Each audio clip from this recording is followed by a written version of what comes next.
बोले देवाधिदेव श्री आदिनाथ भगवान की जय जय जय। देवाधिदेव श्री महावीर भगवान की जय जय जय। संत शिरोमणि गुरुवराचार्य श्री विद्यासागर जी महाराज की जय जय जय। नवाचार्य श्री समय सागर जी महाराज की जय जय जय। गुणायतन प्रेता संका समाधान भावना एक प्रवर्तक जन जन के संत प्रखर वक्ता बोले परम पूज मनी श्री प्रमाण सागर जी महाराज की जय जय जय। मुनिवर श्री निर्वेक सागर जी महाराज की, मुनिवर श्री संधान सागर जी महाराज की। देवी अहिल्या की नगरी मालवा की शान इंदौर के आचार्य श्री विद्यासागर सभागार से हम और आप टीवी चैनल का बहुचर्चित विश्वविख्यात शंका समाधान में अपनी शंकाओं का समाधान प्राप्त करें। उसके पूर्व Paras channel, Janvani channel, Adinath channel और प्रमाणिक ऐप के माध्यम से जिस कार्यक्रम को देख को सुन रहे हैं और यहाँ पर उपस्थित समस्त श्रावक श्राविकाओं का धर्म प्रभावना समिति के साथ साथ सकल दिगंबर जैन समाज इंदौर हार्दिक अभिनंदन स्वागत करता है। चलते हैं प्रतिदिन की भांति परम पूज मुनिवर के श्री चरण वंदन करते हुए आशीर्वाद प्राप्त करेंगे और निवेदन करेंगे शंका समाधान के कार्यक्रम के लिए। दोनों हाथ जोड़ लेंगे और मेरे साथ बोलेंगे हे मुनिवर नमोस्तु नमोस्तु नमोस्तु। और आइए गुरुवर के आशीर्वाद से हम और आप शंका समाधान में अपनी शंकाओं का समाधान प्राप्त करें। उसके पूर्व आज मैं उन परिवारों को आमंत्रित करूंगा जिन्होंने आज गुणायतन से जुड़ने का सौभाग्य प्राप्त किया है। मैं सम्मान सहित आमंत्रित करूंगा। गुणायतन में स्तंभ के रूप में श्रीमान गौरव जी, चेतना जी, श्वेता जी, मंजू जैन, अरम जैन, तिलक नगर इंदौर अगर उपस्थित हैं तो व्याह परम पूज मुनिवर के श्री चरण वंदन करते हुए गुरुवंदना का सौभाग्य प्राप्त करेंगे। और उनके सम्मान के लिए मैं आवाज दूंगा। गुणायतन के श्रोमणी संरक्षक श्रीमान राकेश जी, रजनी जी, गोधा इंदौर ये आएंगे। हमारे सम्मानी गुणायतन स्तंभ परिवार का सम्मान का कार्यक्रम संपन्न करेंगे। श्रीमान गौरव जी, चेतना जी शीघ्र मंच पर आ जावे और इनके सम्मान के लिए आवाज़ दी मैंने श्रीमान राकेश जी, रजनी जी, गोधा शिरोमणि संरक्षक गुणायतन। और आइए इसी क्रम में मैं आमंत्रित करूंगा प्रीत विहार दिल्ली से हमारे बीच में गुणायतन ट्रस्टी के रूप में जिन्होंने आज जुड़ने का अवसर प्राप्त किया श्रीमान अशोक कुमार जी, श्रीमती कृष्णा जी, डॉक्टर अक्षय जी, निधि जैन, गोकुल वाणी जैन, प्रीत विहार दिल्ली जिन्होंने गुणायतन ट्रस्टी के रूप में आज गुणायतन से जुड़ने का अवसर प्राप्त किया है। और उनके सम्मान के लिए मैं आवाज़ दूंगा महोत्सव कमेटी के अध्यक्ष श्रीमान नवीन जी गोधा और वरिष्ठ उपाध्यक्ष श्रीमान दिलीप जी गोधा ये आएंगे। हमारे सम्मानी दिलीप जी गोधा शिरोमणि संरक्षक और नवीन जी गोधा शिरोमणि संरक्षक गुणायतन ये आएंगे। हमारे सम्मानी अशोक जी, श्रीमती कृष्णा जी, डॉक्टर अक्षय कुमार, निधि प्रीति विहार दिल्ली उनका सम्मान का कार्यक्रम संपन्न करेंगे। और मैं चाहूंगा इनके सम्मान के लिए जोरदार तालियां का सम्मान करें। आइए अशोक जी। और मैंने आवाज़ दी है हमारे दिलीप जी और नवीन जी गोधा गुणायतन के शिरोमणि संरक्षक ये आएंगी। हमारे सम्मानी अशोक जी उनका सम्मान गुणायतन परिवार की ओर से करेंगे। और आइए इसी क्रम में मैं आमंत्रित करूंगा। ओम एक बात बोलना चाहूँगा। अशोक जी और उनके पुत्र गौरव, अक्षय, इनका सम्मान इसलिए भी करें कि ये एक अलग विधा से जुड़े हुए हैं। ये क्वाइन के कलेक्शन का शौक़ रखते हैं और इनके पास 8000 से अधिक क्वाइंस है और 6th सेंचुरी BC तक के क्वाइंस इनके पास है। इन्होंने मुझे बहुत तरह के क्वाइंस दिखाए और ख़ुद अक्षय ने इसी पर PhD भी की है। एक बार इनका जोरदार अभिनंदन करना चाहिए ऐसी प्रतिभा का। और बहुत अच्छी सोच रखते हैं और इस शौक़ को आगे बढ़ा रहे हैं। आज इसी सिलसिले में ये यहाँ पर आए। और आइए इनके सम्मान के लिए आमंत्रित करूंगा गुणायतन के शिरोमणि संरक्षक श्रीमान दिलीप जी गोधा और नवीन जी गोधा इंदौर आएंगे। अशोक जी का सम्मान करेंगे। और आइए अगले सम्मान के लिए मैं आमंत्रित करूंगा आपकी तालियों के साथ श्रीमान संतोष कुमार जी, चित्र जैन, सीमा राजीव जैन, राजीव लतिका जैन, अमित जी, मीनल जैन, विजयनगर इंदौर जिन्होंने आज गुणायतन में गुणायतन के शिरोमणि संरक्षक के रूप में जुड़ने का अवसर प्राप्त किया है। मैं सम्मान सहित आमंत्रित करूंगा संतोष कुमार जी और उनकी धर्मपत्नी को और उनके सम्मान के लिए आमंत्रित करूंगा गुणायतन ट्रस्टी श्रीमान राजेंद्र सिंह जी, यजमान मुकेश जी पाटोदी, शिरोमणि संरक्षक अशोक जी दोषी। और महिला सम्मान के लिए आमंत्रित करूंगा श्रीमती छवि दोषी। हाँ जी, गुणायतन ट्रस्टी राजेश सिंह जी भी आ जावे। हमारे श्रीमान संतोष कुमार जी चित्र जैन, उनका सम्मान करने के लिए, जिन्होंने गुणायतन में गुणायतन के शिरोमणि संरक्षक के रूप में जुड़ने का अवसर प्राप्त किया है।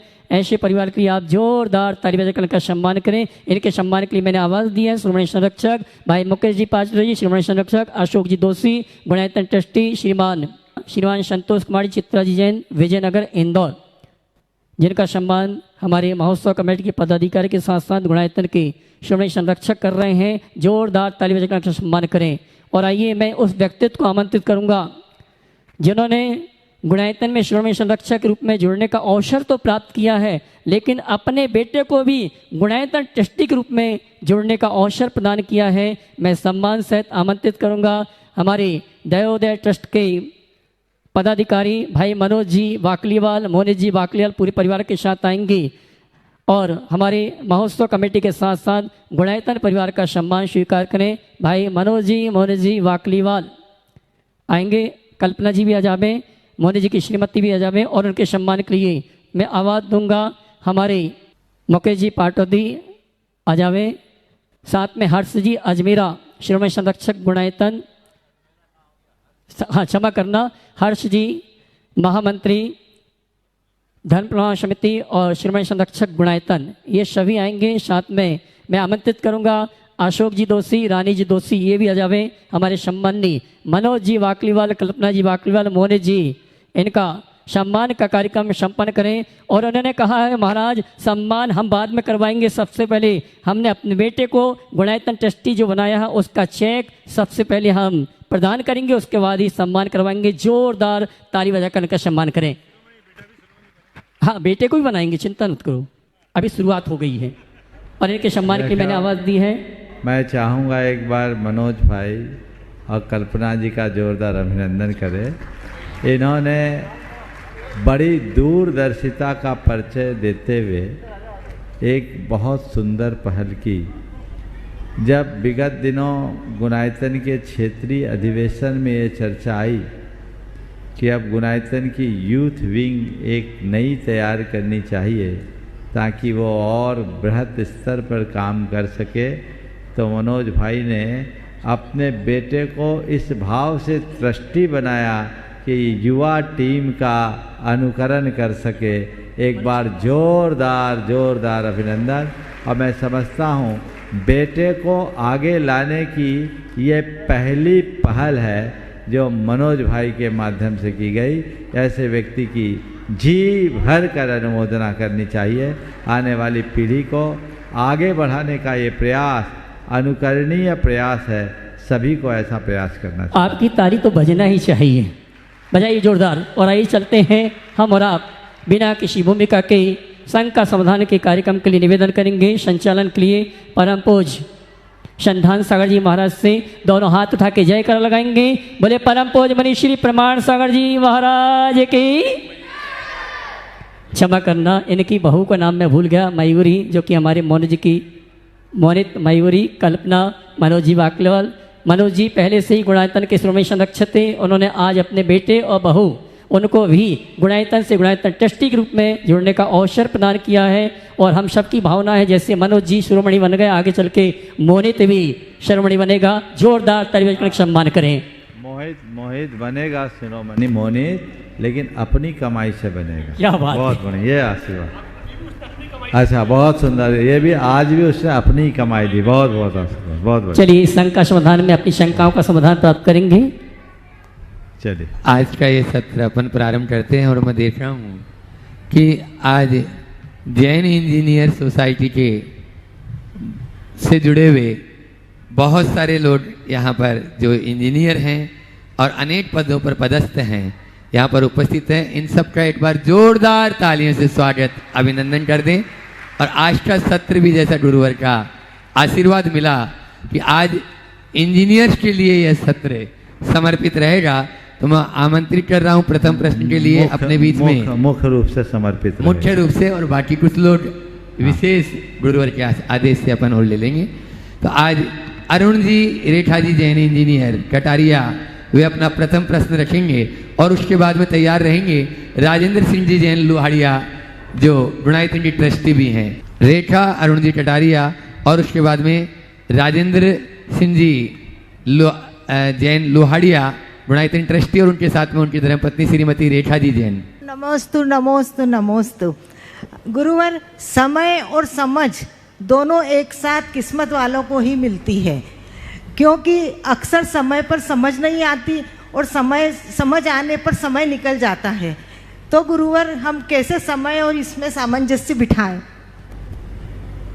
देखिए, समय और समझ दोनों किस्मत वालों को मिलती है, बिल्कुल ठीक है। मैं तो इसका एक बड़ा अच्छा सॉल्यूशन देता हूँ।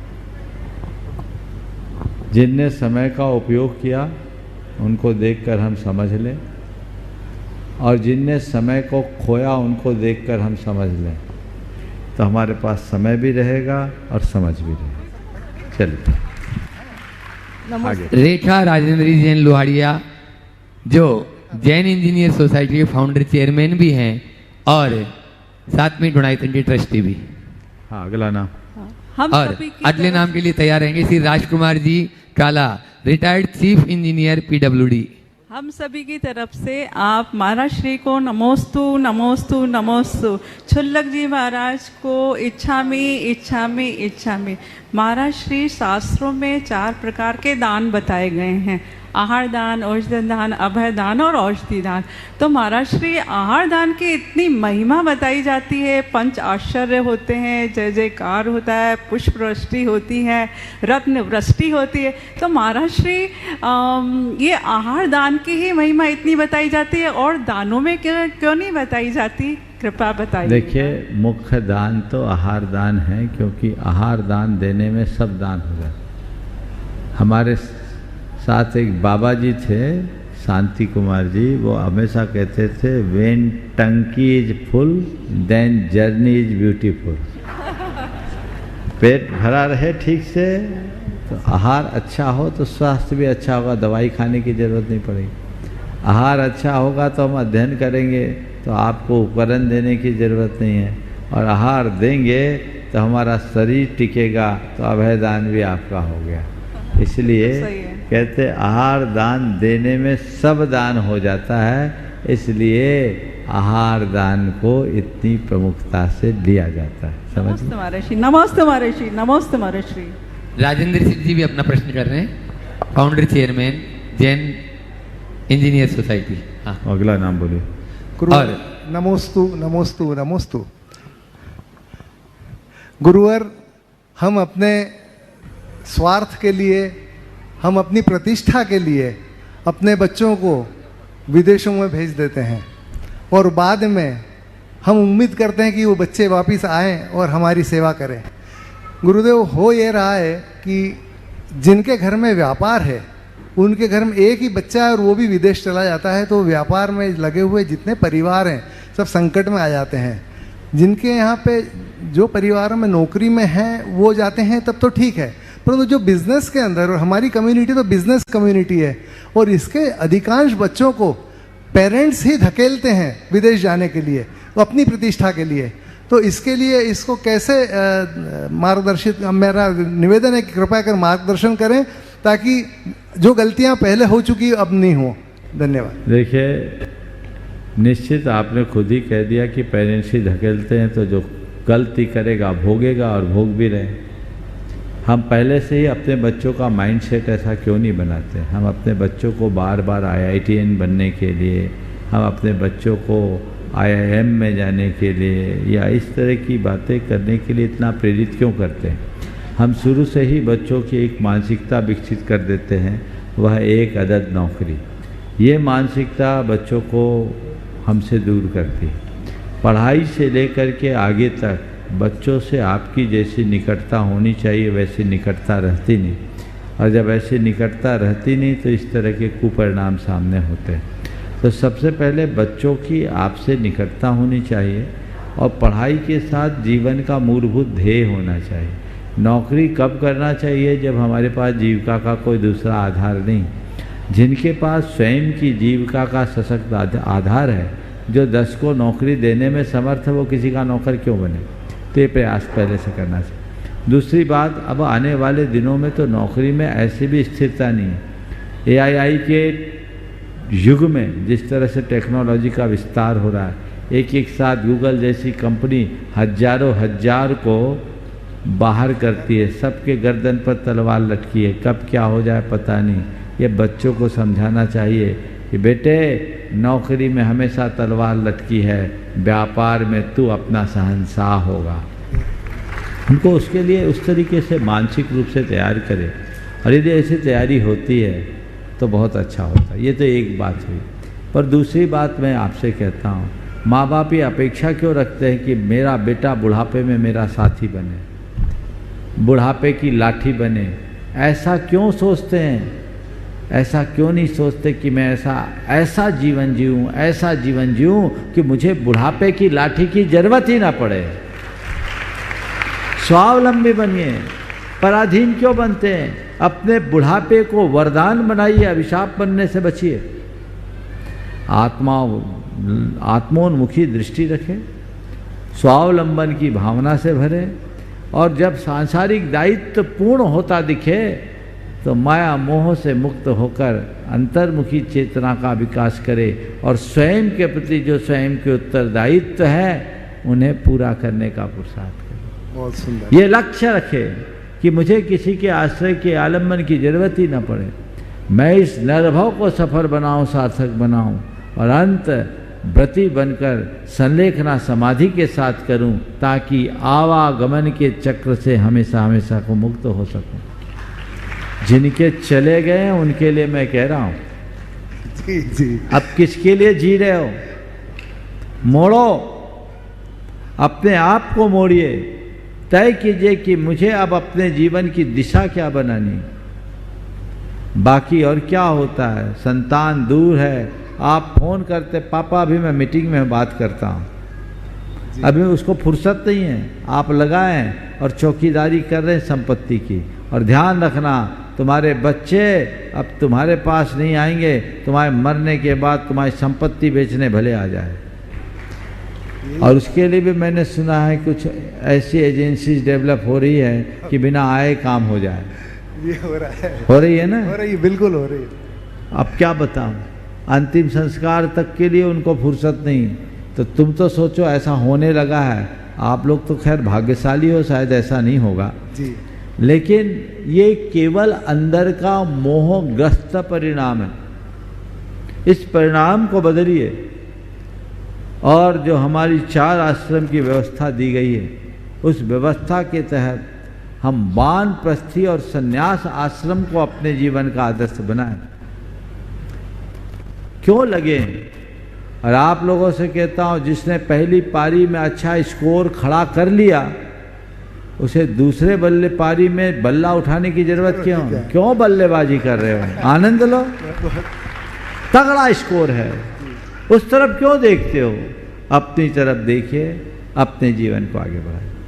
नमोस्तु महाराज, नमोस्तु महाराज। इंजीनियर राजकुमारी चाला रिटायर्ड चीफ इंजीनियर पीडब्ल्यूडी, और उसके बाद में तैयार रहेंगे एस.के. जैन साहब, श्रीमती चित्रा जी जैन इंडोरमा, जो पूर्व अध्यक्ष सोसाइटी भी रहे और शिरोमणि संरक्षक गुणायतन के।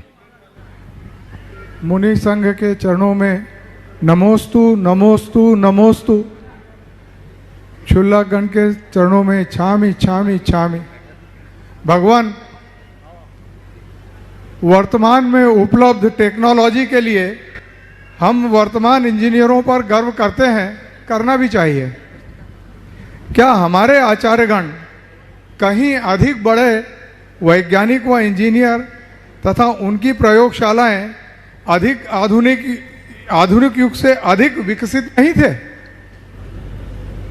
देखिए, बात बिल्कुल ठीक है। वर्तमान युग अब विज्ञान का नहीं, टेक्नोलॉजी का हो गया, और विज्ञान और टेक्नोलॉजी के क्षेत्र में देखते हैं तो काफ़ी कुछ आगे बढ़े हैं, काफ़ी कुछ विकास हुआ है,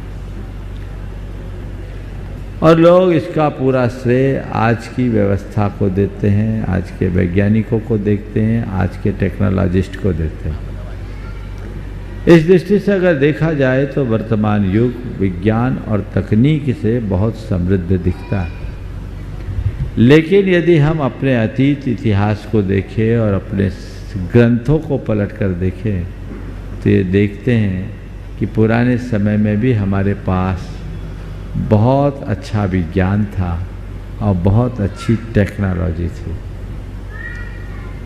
उस समय हम बहुत समर्थ थे। हमने सुना है कि पुष्पक विमान रावण उड़ाता था। हमने ये भी जाना है कि क्या नाम था उपरंभा के पिता का नाम, रावण के समय में था ना क्या, राजा नल कुबर, जिसने अपने पूरे किले को माया से बंद करके रडार सिस्टम लगा रखा था। बहुत सारी चीज़ें थी। टेक्नोलॉजी हमारे प्राचीन काल में भी थी, लेकिन हमारे ऋषि मुनि संतों ने उसे महत्व नहीं दिया, क्योंकि वहाँ हमने टेक्नोलॉजी को कम, अध्यात्म हमारी प्रमुखता थी। और यही कारण था कि हमारे समाज में मनुष्यों का एक वर्ग था जिसे विद्याधर कहा जाता है। विद्याधर समुदाय मनुष्यों का वह समुदाय होता था जिसके पास जन्मजात टेक्नोलॉजी रहती थी। लेकिन वो विद्याधरों को भी वो टेक्नोलॉजी में सुख नहीं दिखता था, क्योंकि आज भी दिख रहा है टेक्नोलॉजी समस्याएं बन रही है, और AI को लेकर के तो आप लोग रोज चिंताएं प्रकट करें। तो अंत में अपनी सारी विद्याओं का परित्याग करके वो मुनि बनते थे। मुनि बनने के लिए उसको त्यागना पड़ता था, क्योंकि ये टेक्नोलॉजी से ऊंची अध्यात्म की टेक्निक है, इसलिए इसको छोड़ना होगा। तो टेक्नोलॉजी प्राचीन काल में भी थी, आज थोड़ी अलग हो गई। 1987 में हम लोग देवगढ़ में थे। देवगढ़ का जो मुख्य मंदिर, उसके शिखर पर जो लगभग 60 फीट हाइट का है, अमलासार रखा था। अमलासार जिसके ऊपर कलश रखा जाता है, वो लगभग 2 मीटर व्यास का और लगभग 1 मीटर मोटा पत्थर, 1 मीटर नहीं तो 2.5 से 3 फीट मोटा तो होगा ही। मैंने दूर से देख के गुरुदेव से पूछा, गुरुदेव कैसे चढ़ाया होगा इतने बड़े शिलाखंड को इतने ऊपर? उस समय तो कोई क्रेन नहीं थी। कैसे चढ़ाया होगा? उस समय तो कोई क्रेन नहीं थी। गुरुदेव ने फट से कहा, क्रेन नहीं थी तो क्या हुआ, आदमी के पास ब्रेन तो था, ब्रेन से चढ़ा। वो एक टेक्निक थी ना, थी कि नहीं? हाँ, आज सब ऑटोमेशन में है, उस समय मैनुअल था। अंतर है। लेकिन तब मनुष्य इतना समर्थ था कि वो यंत्रवत काम करता था, यंत्रों की उसे ज़रूरत नहीं थी। यंत्रवत काम करता था, यंत्रों की ज़रूरत नहीं थी। और आज टेक्नोलॉजी के अधीन होने से ये हो गया कि 2 और 3, 5 जोड़ने के लिए कैलकुलेटर होना पड़ा। वो यंत्र के अधीन हो गया। यंत्रवत काम करने में ऊर्जा बढ़ती है और यंत्राधीन होने से हम शिथिल होते हैं। इसलिए हम अपनी प्राचीन टेक्निक की बात करें। चूँकि आज इंजीनियर्स बैठे हैं, मैं एक विशेष बात पर आप सबका ध्यान आकृष्ट करूँगा। आज गुरुत्वाकर्षण का हम सारा श्रेय किसको देते हैं? न्यूटन को। जब मैं राजवार्तिक पढ़ रहा था, आचार्य अकलंक का लिखा हुआ, वहाँ एक दार्शनिक प्रसंग में बात आई कि मुक्त आत्मा मोक्ष जाने के बाद उनका अधः पतन नहीं होता, नीचे नहीं आते। अनेक दार्शनिक बातें वहाँ लिखने के बाद एक वार्तिक लिखा, गौरवा भावाच। उन्हें लिखा, गुरुत्वात् अधः पतनम भवति। गुरुत्व होने से अधः पतन होता है, उनमें गुरुत्व का अभाव है, गौरव यानी अभिमान का अभाव है, कर्म के भार से मुक्त हैं, इसलिए वे नीचे नहीं आए। उदाहरण भी दिया कि जैसे कोई फल अपने तंतु से जुड़ा रहता है तो नीचे नहीं गिरता, लेकिन जैसे ही वो टूट जाता है तो नीचे गिरता है। वहाँ उनमें गुरुत्व होता है, भार होता है तो नीचे गिरता, जो निर्भार होता है वो ऊपर जाता है, नीचे नहीं आता। ये संकेत उन्होंने दिया। आज हम सारा श्रेय न्यूटन को देते हैं, पर जो उनने लिखा, गौरवा भावाच गुरुत्वात् अधः पतनम भवति, इसका मतलब ये विज्ञान उनको था पर उन्हें चीज़ों से प्रयोजन नहीं था, आत्मा से प्रयोजन था। इसलिए वे अपनी प्रयोगशाला में आत्मा की बात को लेकर के चले गए, चीज़ों को गौण कर दिए। हमें उस तरीके से देखना चाहिए। ओ, एक सवाल में एक ही करें तो अच्छा रहेगा। बहुत सवाल है, बस एक ही, बस एक छोटी सी बस बात नहीं, पूछनी आगे है। आगे बहुत नाम है। नहीं, ओ, इस वैभवशाली समृद्ध विज्ञान को हमारे बच्चों को अता पता नहीं है। बस वो कैसे इन लोगों को पता लगे, बस हम वो लोगों से जानते ही नहीं। संपर्क रखो, सब पता लगेगा। आगे चलो। एस के जैन साहब इंदौर में, चित्रा जी जैन जो डुनाइतन की शिरोमणि संरक्षक है, और उसके बाद में तैयार रहेंगे Shri engineer Vijay Kumari Jain, retired chairman pollution board. Maharaj Shri को शतत नमन। मैं एक इंजीनियर हूँ, इसलिए इस प्रॉब्लम को मेरे को ज़्यादा भुगतना पड़ रहा है। जो ये क्योंकि जिस ज़माने में हम पढ़ते थे तो मंदिर साल में 2 बार जाते थे। जयपुर की बात कह रहा हूँ मैं, यहाँ तक मुझे मालूम नहीं है, लेकिन तो उनका ज्ञान बाद में यदि किसी ने चाहा तो पढ़ते हैं तो समझ में आ भी जाता है और फिर उसका चस्का लग जाता है।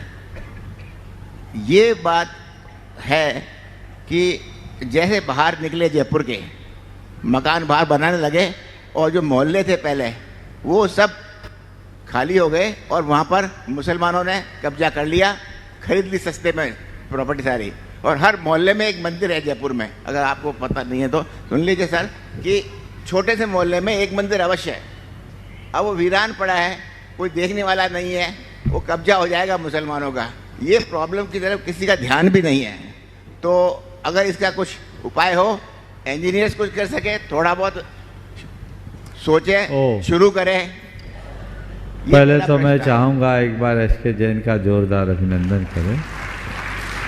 आज आपने अपनी पीढ़ियों को गुनायतन से जोड़ा है और जैसा आपके विषय में मुझे बताया गया, आप हमेशा समाज सेवा के क्षेत्र में अग्रणी भूमिका निभाते हैं, आगे भी निभाते रहे, मेरा ये आशीर्वाद।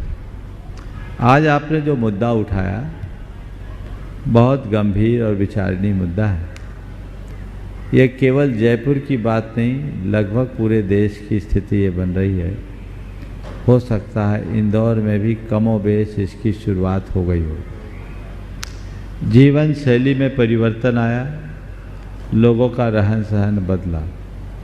पुराने समय में लोग जो पुराने शहरों में रहते थे, तंग गलियां होती थी, सकरी सड़कें होती थी, वहाँ रहना होता था।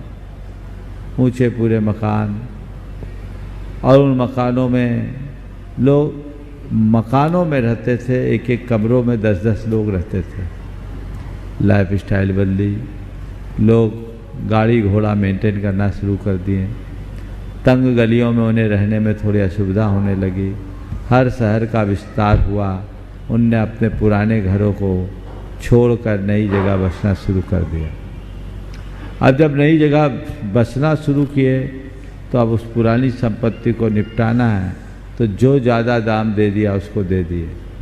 शुरुआत में 10-5 लोगों से मुंह मांगा दाम दे के लोगों ने लिया, और फिर ऐसे लोग बस गए जिनके कारण बाद वालों को औने पौने दाम में अपनी घर संपत्ति को बेचकर भागना पड़ा।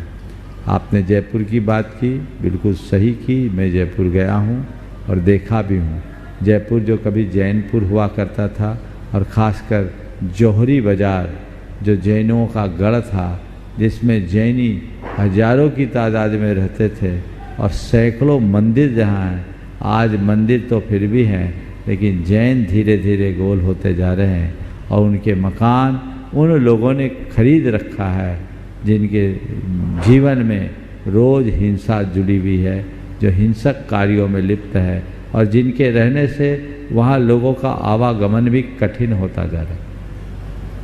तो ये बहुत कठिनाई भरी बात है, और इसके दूरगामी परिणाम बुरे होंगे। ये जयपुर में ही नहीं, दिल्ली में भी है। मुझे लगता है, पूरी जानकारी तो नहीं, पर इंदौर में भी पुराने इंदौर की दशा ऐसी हो रही होगी। लोग अपने घर मकान को बेच कर नए शहर की ओर भाग रहे हैं। हमें इस पर गंभीरता से विचार करना चाहिए। बदली हुई जीवन शैली को देखते हुए लोग बाहर न जाए, शायद ये संभव नहीं दिखता, लेकिन लोग कितने भी बाहर जाए, हमारे मंदिर के आसपास के सारे मकान सुरक्षित रहे, ये उपाय हो सकता है। और उसके लिए मुझे 2-3 उपाय समझ में आ रहे हैं। पहला उपाय तो ये कि जो भी मंदिर के आसपास बसे लोग हैं, मंदिरों के मुख्य मार्गों में जितने लोग हैं, उनके मकान को यदि वो बेचते हैं तो क्यों ना हमारे मंदिरों के ट्रस्ट उसे खरीद ले, मंदिर ट्रस्टों का पैसा उसमें रखे, ताकि उसे खरीद करके उसे कॉमर्शियल और अन्य एक्टिविटीज़ के लिए यूज किया जाए और उसकी आय से मंदिरों का रख रखाव हो। ये पहली पहल करनी चाहिए। मैं सभी मंदिर कमेटियों के लोगों को ये संदेश देना चाहता हूँ कि अगर आपके पास पैसा है तो आप उसे खरीदो, और यदि मंदिर कमेटी लेने में असमर्थ है तो हमारे समाज के कतिपय समर्थ लोग आगे आ जाए और उन्हें क्रय करके खरीद ले, ताकि वहाँ व्यवस्था बने। दूसरा, ऐसे इलाकों में हम अपने समाज के बच्चों के पढ़ाई लिखाई के लिए हॉस्टल्स वगैरह की शुरुआत कर दे, उन भवनों को खरीदें और उनका नवीनीकरण करके हम वहाँ बच्चों के लिए छात्रावास बना दें। वर्किंग लोगों के लिए हॉस्टल्स की व्यवस्था कर दे, तो हमारे मंदिर सुरक्षित रहेंगे और हमारे भगवानों की रोज़ पूजा अर्चा भी होते रहेगी। इसी तरीके से यदि हम उन स्थानों में यदि सुविधा बने तो शिक्षण संस्थान भी खोल सकते हैं। हालांकि आवागमन का साधन में जो बाधा है वो एक बहुत बड़ी बैरियर है, लेकिन इसका भी और कोई दूरगामी हल हमें देखना चाहिए और इस हल को निकाल करके सुधारना चाहिए, अन्यथा हमारे ये सारे प्राचीन धरोहर हमारे हाथ से निकल जाएंगे। और चौथा समाधान ये, आप कितने भी दूर बस जाओ, अपने जन्म मरण और परन में मूल मंदिर जरूर जाओ। अपने घर के जो भी मांगलिक कार्य और क्रियाएं हैं वो उन्हीं मंदिरों में करें जिससे आपकी जड़ जुड़ी। सामाजिक स्तर पर जितने बड़े आयोजन हैं वो वहीं करें ताकि जड़ें जुड़ी रहे। यदि ऐसा करेंगे तो हम 25-50 साल तक अपनी इस व्यवस्था को और आगे खींच पाएंगे, लेकिन इस पर और गंभीरता से विचार करना चाहिए और इसका दीर्घकालिक हल ढूंढना चाहिए। Vijay Kumar ji Jain, retired chairman pollution board, और उसके बाद सोमेश जी बांजल तैयार रहे। महाराज श्री तीनों महाराज श्री के चरणों में वंदना, नमोस्तु नमोस्तु नमोस्तु। छुल्लक जी के चरणों में इच्छामी। महाराज श्री, हमने अखबार में पढ़ा कि वक्फ बोर्ड के पास 1950 में कुछ जो जमीन थी वो अब बढ़ के 3700 गुनी बढ़ गई है। 3700 गुनी 3700 गुनी बढ़ गई है। महाराज जी, मैं समझता हूँ जैन समाज जो मुस्लिम समाज का 40 गुना कम है, उसको भी इस दिशा में आगे करना चाहिए। मुझे जानकारी नहीं है कि जैन समाज को ये पास कोई रिकॉर्ड है कि 1950 में उनके जैन क्षेत्रों में कितनी जगह थी, आज कितनी है। महाराज श्री, मैं ये जरूर कहना चाहूँगा कि अब जैन समाज को उठना चाहिए और ऐसी व्यवस्था करना चाहिए कि हमारे तीर्थ क्षेत्र न केवल सुरक्षित रहें, संरक्षित रहें, और वहाँ हम इस तरह की व्यवस्था करें। हम वनीकरण कर सकते हैं, औषधि के प्लांट लगा सकते हैं, हरित में बढ़ा सकते हैं। महाराज जी, आपने जो कहा कि हमारे आखिरी समय के लिए ऐसे ये क्षेत्र बन सकते हैं जहां हम वानप्रस्थ ग्रहण कर सकते हैं। बहुत उत्तम प्रस्ताव है वीके जैन साहब का, और इस पर गंभीर चिंतन होना चाहिए। और इससे पहले मैं ये कहूँगा कि पूरी समाज हमारी जो संपत्तियाँ हैं उसको डिजिटलाइज करे, उनके सारे पेपर्स को ठीक करे। आज भी बहुत सारे मंदिर और उससे जुड़ी हुई संपत्तियों में पेपर्स का अभाव दिखता है। यदि हम इन सब को ठीक करते हैं तो हम अपनी सारी परिसंपत्तियों को सुरक्षित कर सकते हैं। साथ ही राष्ट्रीय स्तर पर एक ऐसा अभियान चलना चाहिए जिससे सबका डेटाबेस तैयार हो और ये जाना जा सके, समझा जा सके कि आज की हमारी परिसंपत्तियों की स्थितियाँ क्या हैं, और इसके साथ साथ हमारी जो संपत्ति अभी उपयोग शून्य है, जिसकी कोई लोग जिसका कोई उपयोग नहीं कर रहे हैं और जिस पर लोग कब्जा कर रहे हैं, उनको छुड़ाकर एक राष्ट्रीय स्तर पर अभियान चलाकर उनका सदुपयोग करना चाहिए और ऐसे समाज के कल्याणकारी उपक्रमों को बढ़ाना चाहिए जिससे वो संपत्ति भी सुरक्षित हो और हमारी संस्कृति की भी रक्षा हो। सोमेश जी बांजल बंधुओं, जब भी गुरुवर का बिहार होता है, संघ का बिहार होता है, आप लोग देखते होंगे एक नीली बत्ती और लाल बत्ती की गाड़ी आगे आगे चलती है। ये वही सोमेश जी बांजल है। जोरदार तालियों से इनका स्वागत अभिनंदन करें, जो प्रोजेक्ट डायरेक्टर भी है NHAI के। वो अपना प्रश्न रखें और उसके बाद में तैयार रहेंगे डॉक्टर अक्षय जी जैन, दिल्ली। परम गुरुदेव के चरणों में मैं सा परिवार तिरबार नमोस्तु नमोस्तु नमोस्तु। गुरुदेव, ये हम सबका परम सौभाग्य है कि आपने इंजीनियर्स के लिए, चूँकि अभी आने वाला इंजीनियर्स डे भी आने वाला है, अगले महीने में 17 तारीख को आपने इंजीनियर्स डे के लिए पहले ही आपने ये बहुत अच्छा आयोजन इंजीनियर्स के लिए रखा। चूँकि मैं भी सड़क का इंजीनियर हूँ, तो गुरुदेव से मेरी निवेदन है कि हम लोग, जैसा कि आप सब जानते हैं, हर साल सड़क पर होने वाले एक्सीडेंट से लगभग 1.5 लाख से लोग ज़्यादा प्रभावित होते हैं, उनकी मौतें होती हैं और 4.5 लाख से लोग हताहत होते हैं। तो हम लोग लगातार प्रयास करते हैं लोगों की सुरक्षा के लिए, संरक्षा के लिए। तो मैं चाहता हूं कि गुरुदेव के मुखार बिंदु से हमारे देश में लोगों की सुरक्षा के लिए, लोगों को किस तरह सड़क के चलने वाले नियमों का पालन करना चाहिए, ऐसा अगर संदेश गुरुदेव के मुखार बिंदु से अगर पूरे देश में जाएगा तो इसका प्रभाव सभी पर अति उत्तम होगा और हम सब लोग उसका पालन करेंगे और असमय होने वाली मृत्युओं से हम लोगों को बचा सकेंगे। यही मेरा गुरुदेव से सादर अनुरोध है। बहुत बहुत अच्छी बात उठाई है बादल जी ने। एक बार मेरे पास एक युवक जो ऑस्ट्रेलिया से आया, उसने इसी मंच से एक बात कही थी। मैं उनकी बात से आपके सवाल को जोड़ता हूँ। उन्होंने कहा, महाराज जी, भारत में सड़क दुर्घटना में जितने लोगों की मौतें होती है प्रतिदिन, वो किसी कोरोना जैसे महामारी से भी बहुत ज़्यादा है। और उन्होंने कहा कि ऑस्ट्रेलिया में मैं रहता हूँ, वहाँ इस तरह की दुर्घटनाएं न के बराबर होती है और दुर्घटनाएं होती भी है तो कैजुअलिटी कम से कम होती। उसका कारण बताया कि वहाँ लोग सुरक्षा के प्रावधानों का पूर्णतः पालन करते हैं और भारत में अपवाद स्वरूप ही लोग ऐसा करते हैं। आज भी आप देखिए तो 2 व्हीलर पे हेलमेट तो शायद ही किसी को लगा दिखेगा, लगाएंगे भी तो पुलिस के डंडे के डर से। आप लोग गाड़ी में चलते हैं, ड्राइविंग सीट पर बैठे हैं, पीछे बैठे हैं, गाड़ी में सारे प्रोविजंस भी हैं, लेकिन सीट बेल्ट का प्रयोग बहुत कम लोग करते हैं। तो मेरी पहली सलाह तो आप सबसे है कि आप जब भी कहीं यात्रा में जाएं तो सुरक्षा के प्रावधानों का पूर्णतः पालन करें और गाड़ी चलाते समय इस बात को याद रखें।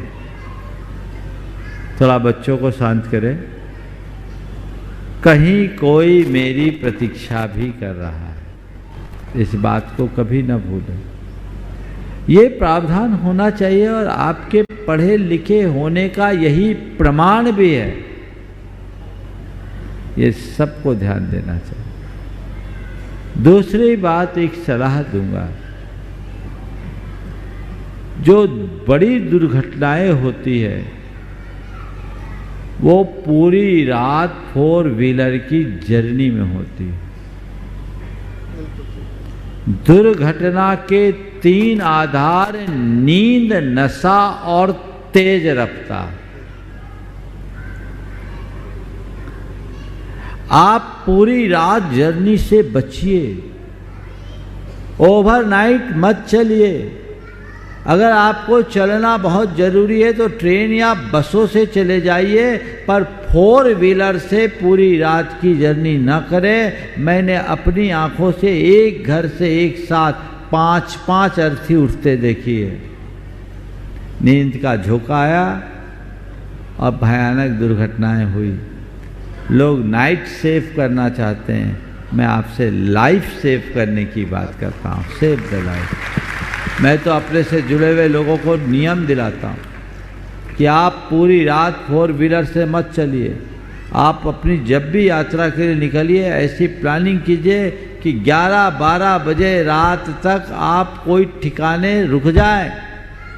12 से 5 सोएं, रात भागने के लिए नहीं, रात जागने के लिए नहीं, रात सोने के लिए। आप कह सकते हैं हमारे साथ एक नहीं 2 ड्राइवर है, तुम्हें नींद ना आए कोई दिक्कत नहीं, सामने वाले को आ जाए, कौन रोक सकता। तो ये जागरूकता होनी चाहिए। मैं आप लोगों से भी कहता हूँ और जितने लोग इस कार्यक्रम को देख सुन रहे हैं उनसे भी कहता हूँ, यदि अपने और अपने परिवार की सुरक्षा चाहते हो तो आप सुरक्षा के प्रावधानों का अच्छे से पालन करें और पूरी रात 4 पहिए वाहन से यात्रा करना बंद करें।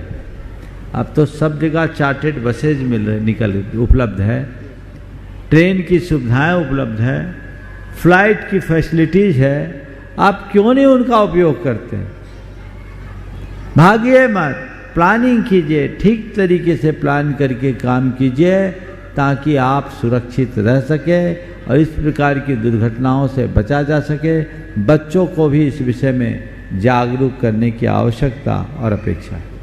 बहुत बहुत डॉक्टर अक्षय जी जैन दिल्ली जो डोनाइथन के ट्रस्टी भी हैं और उसके बाद तैयार रहेंगे मनोज जी बाटलीवाल और उनके सुपुत्र मोहित जी बाटलीवाल जो डोनाइथन के शिरोमणि सरट से मनोज कल्पना जी और मोहित जी आज ट्रस्टी मोनित बाटलीवाल वे ट्रस्टी भी आज बेटे को ट्रस्टी उन्होंने बनाया, वे तैयार रहेंगे। सर्वप्रथम गुरु चरणों में सत्संग त्रिकाल त्रंबारंबार नमोस्तु नमोस्तु नमोस्तु निवेदित करता हूँ।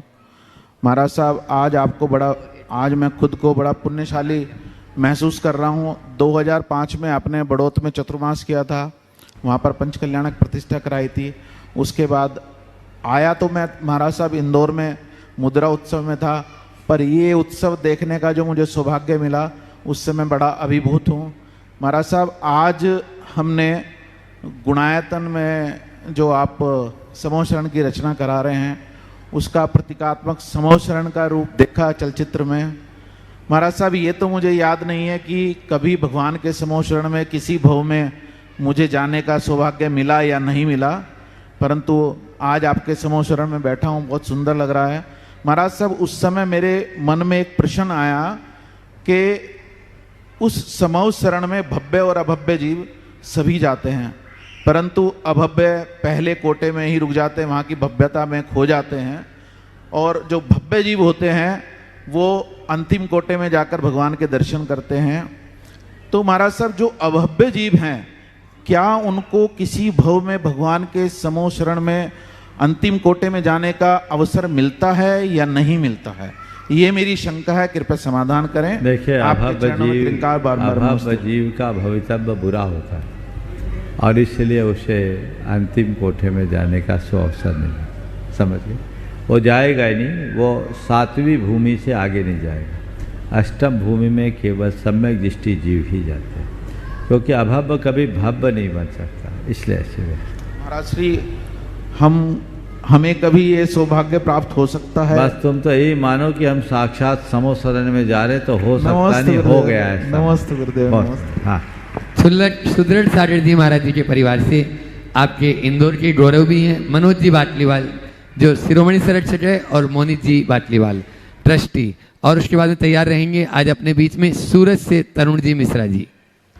परम पूज्य मुनिश्री तीनों मुनिश्री के चरणों में सत्सत नमन, छुल्लक जी के चरणों में इच्छामी इच्छामी। गुरुदेव, मेरा प्रश्न यह है कि हमें जो भी वैभव मिला है वो पूर्वकृत पुण्य के उदय से मिला है, तो वर्तमान में लौकिक जीवन में हमको पुरुषार्थ करना चाहिए या नहीं? बहुत अच्छा सवाल। पहले तो मैं चाहूँगा इस परिवार का एक बार जोरदार अभिनंदन करें। देखिए, एक बात मैं आप सबसे कहता हूँ, संतान को व्यापार में आगे बढ़ाने की बात हर माता पिता सोचते हैं, पर संतान को धर्म में लगाने की बात कोई बिरला ही सोचता है। सबको ये सोचना चाहिए। और मैं एक सलाह और दूंगा, जैसे आपने अपने कारोबार में अपने बच्चों को भागीदार बना दिया, वैसे ही उनकी योग्यता और क्षमता को देखते हुए धार्मिक सामाजिक कार्यों में भी उनकी भागीदारी सुनिश्चित करनी चाहिए, ताकि वे अपनी प्रतिभा को साबित कर सके। आपने ये काम किया, इसके लिए बहुत बहुत आशीर्वाद। आपका जो सवाल है कि पुण्य के योग से प्राप्त वैभव को पाने के बाद हमें कोई अतिरिक्त प्रयत्न करना चाहिए या नहीं। देखिए, पुण्य के योग से आपने वैभव को पाया, अच्छी बात है, लेकिन पुण्य से प्राप्त वैभव को पुण्य बढ़ाने में लगाना चाहिए, पाप बढ़ाने में नहीं। और पुण्य से प्राप्त वैभव को पुण्य बढ़ाने में तभी लगा पाएंगे जब आप उस वैभव का भोग करने की जगह उस वैभव का उपयोग करोगे। भोग करोगे तो पाप होगा और उससे आपका पुण्य वैभव छीन होगा और पाप की वृद्धि होगी। और उपयोग करोगे तो नवतर पुण्य का संचय होगा, पुण्य की और अधिक वृद्धि होगी। इसलिए उपक्रम तो करते रहना चाहिए। पुण्य वैभव के साथ गुण वैभव को बढ़ाइए, जिससे अपना जीवन धन्य हो सके। मोनित पूछना है? हाँ बोलो। नमोस्त महाराज जी। महाराज जी, आज की जनरेशन में मतलब जैसे हमारी जो बड़ी जनरेशन थी, उनने तो हमको बहुत अच्छे संस्कार दिए और हम उस राह पे आज आगे बढ़े, मगर आज के टाइम पे हम हमारी आगे वाली जनरेशन को किस तरीके के संस्कार दें तो जिससे वो जनरेशन भी हमारे जैसे आगे बढ़े? बहुत अच्छा सवाल है। मैं तो ये कहूँगा, जो संस्कार तुम्हें तुम्हारे माता पिता ने दिए, बस तुम उनको अपने सामने रखकर अपने बच्चों में वो देना शुरू कर। समय कितना भी बदल जाए, जो हमारे शाश्वत मूल्य हैं वो कभी नहीं बदलते और बदलना भी नहीं चाहिए। हमें वो संस्कार उनमें डालना चाहिए। आज भारत बहुत विकसित देश की ओर बढ़ रहा है, लेकिन मैं ऐसे अनेक लोगों को जानता हूं जो भारत से 7 समुंदर पार है, विकसित देशों में अमेरिका और यूरोप में रह रहे हैं, लेकिन आज भी वे खुद में और अपनी संतान में वही संस्कारों का प्रवाह आगे बढ़ा रहे हैं, क्योंकि उनमें निष्ठा है। तो अपने संस्कारों को सुरक्षित रखना हमारी प्राथमिकता होनी चाहिए और उस दिशा में सतत प्रयत्नशील होना चाहिए। आज अपने बीच में सूरत से गरीबों के मसीहा कहलाने वाले हेल्प ड्राइव फाउंडेशन के तरुण जी मिश्रा, जोरदार तालियों से उनका स्वागत अभिनंदन कर दें। वे अपना प्रश्न गुरु चरणों में और उसके बाद में तैयार हैं डॉक्टर अंशुल जी जैन, आराध्यम, इंदौर। पूजनीय गुरुवर जी के चरणों में मेरा सादर प्रणाम और यहाँ उपस्थित सभी पवित्र आत्माओं को मेरा प्रणाम। गुरुजी, आज मेरा जो प्रश्न है ये संबंध को लेकर है कि एक समय हम संबंध को लेके काफ़ी जटिल थे, संबंध की एक महत्वता को समझते थे और माँ बाप बच्चे बुजुर्ग सब में वो संबंध था। मेरा बॉर्न 1994 का है और गांव में मेरी परवरिश हुई है, तो मैंने वहाँ पे एक चीज़ देखा था उस समय और आज के समय में। गांव में कोई भी बुजुर्ग जब तक उसके शरीर में जान है वो सम्मान का पात्र होता था और उनकी लोग आदर करते थे, और कोई भी वृद्धाश्रम जैसा विकल्प किसी को पता नहीं था। आज भी शायद बहुत लोग नहीं जानते हैं कि ऐसा कोई व्यवस्था भी होता है। लेकिन जब मैं वहाँ से शहर आया अपने शिक्षा ग्रहण करने और यहाँ पे आया, तो यहाँ पे देखा ये चीज़ बहुत बड़े पैमाने पे हो रहा है और हम आए थे यहाँ पे कुछ सीखने, कुछ आगे प्रगति करने। जब मैंने यहाँ पे देखा तो यहाँ संबंध काफ़ी खोखले हैं, लोग एक देख दिखावे की ज़िंदगी में जी रहे हैं। काफ़ी लोग आज इतनी हिम्मत भी करते हैं। हमारा हेल्पलाइन नंबर फ़ोन है जिस पे बच्चों के खुद कॉल आता है कि मुझे अपने माँ बाप को रखना है, आपका क्या चार्ज है बताओ। और बहुत सारी चीज़ें मैं ऐसी समाज में नोटिस कर रहा हूँ जहाँ पे संबंध कच्चे होते जा रहे हैं। एक हमारे यहाँ जो वर्कर होता है, मजदूर होता है, अगर वो सुनता है मेरे माँ बाप गाँव में बीमार है, वो तुरंत नौकरी की परवाह किए बिना भागता है और उनके समीप जाके बैठता है और उनके उपचार के लिए प्रयत्न करता है। लेकिन वहीं हम एक समाज में देखते हैं कि अगर वो सुनते हैं हमारे माँ बाप बीमार हैं, वो अपने ड्राइवर को, किसी नौकर को, किसी को भेजते हैं, आप जाओ वहाँ पे उनका उपचार कराओ। तो ये जो संबंध है, जो हम समय नहीं दे रहे हैं अपने संबंध में, चाहे बच्चों के लिए हो या माँ बाप के लिए हो, और उसके कारण जो आज ये व्यवस्था आ गई कि आज वृद्धाश्रमों की संख्या बढ़ती जा रही है दिन पर दिन, और आगे भी बढ़ती ही रहेगी जिस तरह से अभी समस्याएं चल रही है। तो इस पे हमें गुरुवर क्या करना चाहिए? पहले तो मैं चाहूँगा एक बार तरुण भाई का जोरदार अभिनंदन करें। ये जो काम कर रहे हैं और जितनी सी झलक मैंने इनके काम की देखी, मुझे लगता है ये कोई साधारण काम नहीं, यह एक तपस्या है। यह एक तपस्या है। ऐसे लोगों को सहारा देना, ऐसे लोगों का संबल बनना जिनको अपनों ने ठुकराया है और जिनसे अपना कोई नाता नहीं, जो सड़क के किनारे हैं, विक्षिप्त, अर्धविक्षिप्त, पागल और भिखारी की तरह जीवन जी रहे हैं, उनको लाकर एक सम्मानजनक जीवन प्रदान करना अपने आप में बहुत बड़ी बात है।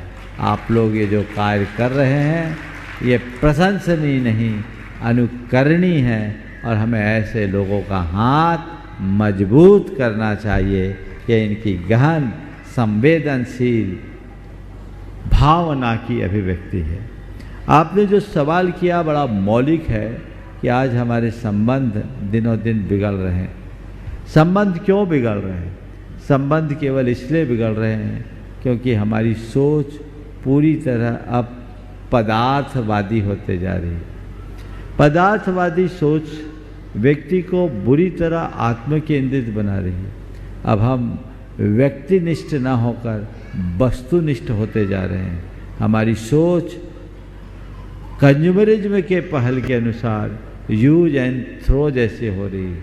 चीज़ों को यूज करने के बाद फेंकना तो फिर भी ठीक लगता है, समझ में आता है, लेकिन व्यक्ति को भी जब चीज़ों की तरह यूज कर फेंकना शुरू कर दें तो ऐसा लगता है कि अब मनुष्यों में मनुष्यता जैसी कोई चीज़ नहीं बची। मुझे तो दिखता है कि आज के आदमियों की दशा कुत्तों से भी बदतर हो गई। एक कुत्ता जिसे बचपन में कोई 2 रोटी खिला दे तो पूरी ज़िंदगी उसके आगे दुम हिलाता है, लेकिन आदमी जिसने जन्म दिया उसको भी वृद्धाश्रम का रास्ता दिखा देता या सड़क के किनारे छोड़ देता। इससे बड़ी हैवानियत और क्या होगी? लोगों को जागना चाहिए, संबंधों का मूल्य समझना चाहिए।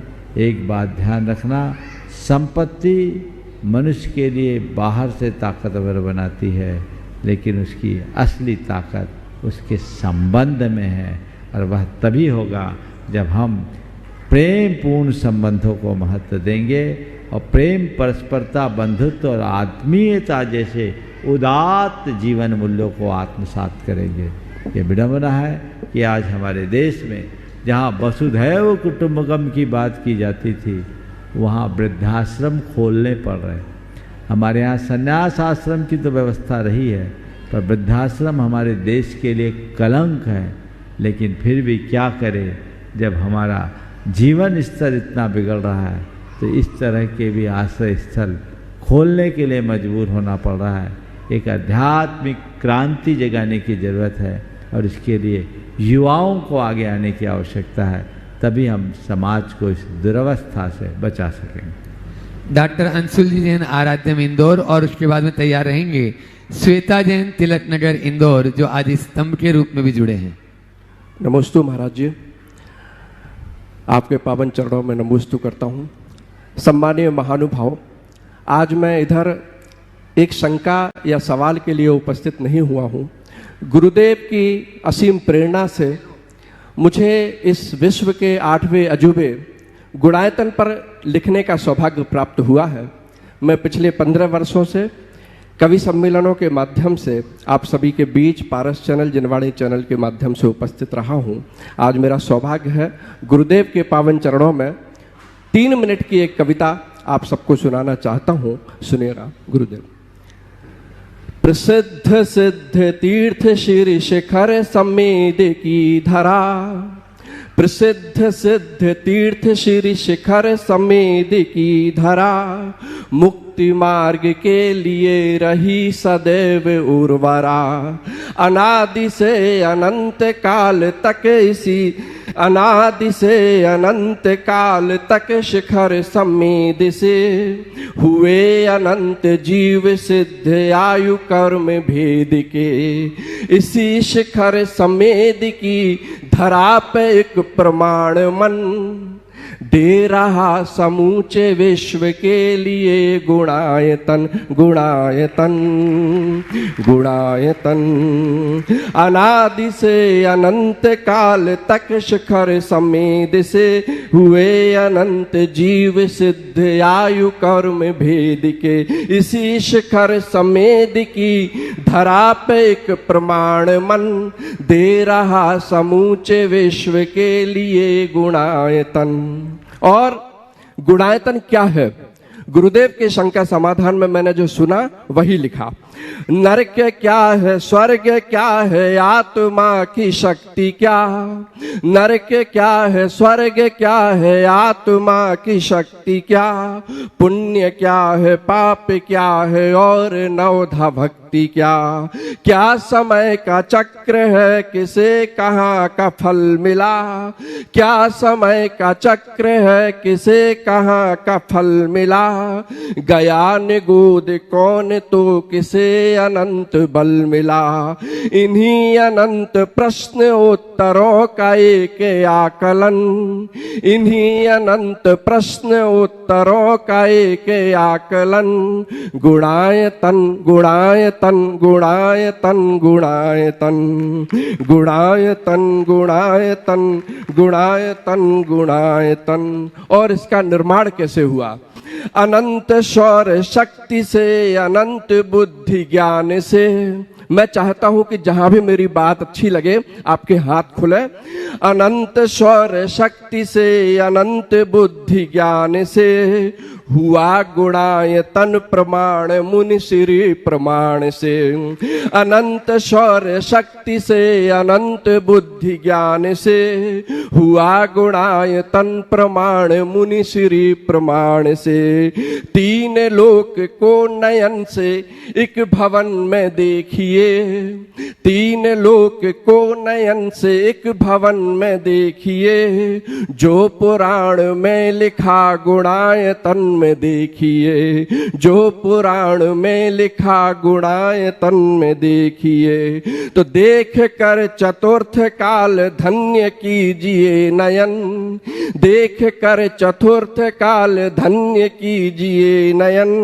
गुणायतन गुणायतन गुणायतन। नमस्ते गुरुदेव। श्वेता जैन तिलक नगर है जो गुणायतन के स्तंभ है। और उसके बाद में तैयार रहेंगे कर्मठ कार्यकर्ता पवन जी सिंडेई के सुपुत्र और सुपुत्री, एक नहीं दो नहीं तीनों इंजीनियर हैं। काजल सिंडेई, राजेंद्र सिंडेई और कीर्ति सिंडेई तैयार रहेंगे। ओम बोलिए, कहाँ है? नमोस्तु महाराज जी, नमोस्तु नमोस्तु। मेरा ये प्रश्न है, बीमारी ठीक होने अथवा अन्य सांसारिक विषयों की प्राप्ति की आकांक्षा से भगवान में आस्था रखना या उनकी पूजन भक्ति आदि करना गलत है क्या? देखो, भगवान के पास जाना, भगवत्ता को पाने के लिए जाना सबसे उत्तम। लेकिन यदि आप भगवान के पास जाते हैं या किसी पूजा पाठ मंत्र स्तोत्र आदि करते हैं तो ऐसा ही होता है जैसे कि आप डॉक्टर के पास गए। डॉक्टर के पास जाकर के आप चिकित्सा लेंगे तो आपका केवल शरीर स्वास्थ्य होगा, क्योंकि आपने शरीर के स्वास्थ्य के लिए ही डॉक्टर का अवलंबन लिया। इसी तरह यदि आप शारीरिक स्वास्थ्य मात्र के लिए भगवान की शरण में जाओगे तो उस मंत्र आदि के प्रभाव से आपका शरीर स्वस्थ होगा, आत्मा नहीं। और यदि आप आत्मा को स्वस्थ बनाने के भाव से जाओगे तो तन भी स्वस्थ होगा, मन भी स्वस्थ होगा और आत्मा भी स्वस्थ। इंजीनियर काजल सिंडेई, राजेश्वर सिंडेई, कीर्ति सिंडेई एक प्रश्न करेंगे ये मिलकर। और उसके बाद में तैयार रहेंगे मोनिका जितेंद्र काला जो जैन इंजीनियर सोसाइटी के वाइस प्रेसिडेंट है। नमस्ते गुरुजी। हम तीनों भाई बहन इंजीनियर हैं और संयुक्त परिवार में रहते हैं। भोजन की अशुद्धता के कारण हम बाहर या विदेश में जॉब करने नहीं गए, परंतु यहाँ पर ही एक लिमिटेड सैलरी में जॉब कर रहे हैं। हम तीनों बचपन से यही देखते हैं हर प्रोग्राम में और यही भावना करते हैं कि हम कब जाकर बहुत ज़्यादा दान दे सके मंदिरों में, परंतु लिमिटेड आय के कारण हम यह नहीं कर पाते। क्या हमें इसी में संतुष्ट रहना चाहिए या क्या ये हमारे कोई पाप कर्म का उदय है जिस कारण हमारी मति ऐसी नहीं हुई कि हम ज़्यादा कमा सकें? देखिए, दान का संबंध उसकी मात्रा से कम उसके साथ जुड़ी हुई भावना से अधिक। मैं पुनः दोहरा रहा हूँ, दान का संबंध उसकी मात्रा से कम उसके साथ जुड़ी हुई भावना से अधिक। आदमी दान कितना दे रहा है यह उतना महत्वपूर्ण नहीं है, किस परिस्थिति में दे रहा है और किस भावना से दे रहा है सर्वाधिक महत्वपूर्ण ये है। अधिक आय संपन्न व्यक्ति यदि कोई बड़ा दान देता है, उस दान का अभिनंदन होता है, अभिनंदन करना भी चाहिए, और उस बड़े दान से बड़े काम होते हैं, इसलिए वो स्वागत योग्य है। लेकिन अल्प आय और अल्प साधन में रहने वाला व्यक्ति भी अपनी शक्ति के अनुसार दान देता है तो वो दान बड़ा दान होता है। मैं सम्मेद शिखर जी में था, 2009 की बात। उस समय सिलाएं रखी जाती थी, गुनायतन का फाउंडेशन लग रहा, लोग 1100 रुपया में सिला दे रहे थे। 10 लक्षण में शिविर लगा था, 1000 लोग शिविर में आए थे और उनके भोजन बनाने के लिए कई जैन महिलाएं भी आई थी, जिनकी उस समय 400-500 रुपया दिन की दिहाड़ी थी। सब ने अपनी अपनी तरफ से सिलाई रखी। एक महिला के पास वो व्यवस्था नहीं थी कि वो 1100 रुपया दे पाए, तो उसने अपने 2 पायल उतार के दिए सभा में और निवेदन किया कि मेरी इच्छा है कि इस मंदिर के नींव में एक शिला मैं भी रखूं। उस समय चांदी सस्ती थी, 2 पायल के भी 1100 नहीं होते। जब ये बात वहाँ रखी गई कार्यालय में, कार्यालय के कार्यकर्ताओं ने कहा क्या करें, ये बात मेरे कान में आई। मैंने कहा उस महिला का अभिनंदन करो और उसके हाथ से सिला जरूर रखो। सवाल पायल का नहीं, सवाल भावना का है। उसने ये कहा कि मेरे बेटे की तबीयत खराब है, इसलिए मैं रुपया तो नहीं दे सकती, पर मैं बिना पायल के रह सकती हूँ। मेरी इच्छा है कि ये शिला यहाँ लग जाए। मैंने मंच से उस महिला का अभिनंदन करवाया और हमने कहा इसने जो दान दिया है ये करोड़ों के दान से ऊंचा दान है, सर्वस्व का दान। तो मैं तुम्हारे माध्यम से सबको ये संदेश देना चाहता हूँ, दान देने का भाव ऊंचा रखो, पर यदि बड़ी राशि न दे पाओ तो मन में मायूसी मत रखो। अपने आप को पाप में उलझाकर बड़ा दान देने की अपेक्षा पाप मुक्त रहकर सीधा जीवन जीना ज़्यादा अच्छा है। इसलिए वैसा करो और अपने संस्कारों को बचा करके चलो। हाँ, मोनिका जितेंद्र काला, vice president Jain engineer society. नमोस्तु गुरुदेव, नमोस्तु। यह प्रश्न मेरे बेटे की तरफ से है जो आईटी इंजीनियर है। आजकल बहुत सारी टेक्नोलॉजी आ गई है और हम अपने दिमाग का बहुत कम इस्तेमाल करने लगे हैं, जैसे एआई टूल्स, चैट जीपीटी। छोटा सा भी मैसेज करना हो तो हम टूल्स का इस्तेमाल करते हैं, तो हमें बहुत आसान लगता है और हमारी डिपेंडेंसी बहुत बढ़ गई है टेक्नोलॉजी पर और हम अपने दिमाग का उपयोग बहुत कम कर रहे हैं। तो हम इसका बैलेंस कैसे करें? जितना जितना आप टेक्नोलॉजी का उपयोग करोगे उतना उतना कुंद हो जाओ। इसलिए टेक्नोलॉजी का उपयोग करने की जगह दिमाग का उपयोग करना शुरू करें। इन पर निर्भर न रहें, ये आपको जड़ता क्रांत बनेगी, जड़ता क्रांत बनाएगी और ऐसा होता जा रहा है। हमें उसके प्रति बहुत सजग और सावधान होना चाहिए। अभी थोड़ी देर पहले मैंने कहा 3 और 2 5 जोड़ने के लिए कैलकुलेटर हाथ में लेते हैं, और पुराने समय में महाजनी लोग महाजनी गणित में करोड़ों का हिसाब उंगलियों पर कर लेते। तो चीज़ें हमारे अंदर है, हम अपनी क्षमताओं को निखारने की कोशिश करें, अपने आप को यंत्राधीन बनाने से बचे। समय आप सबका हो गया, यहीं पर विराम।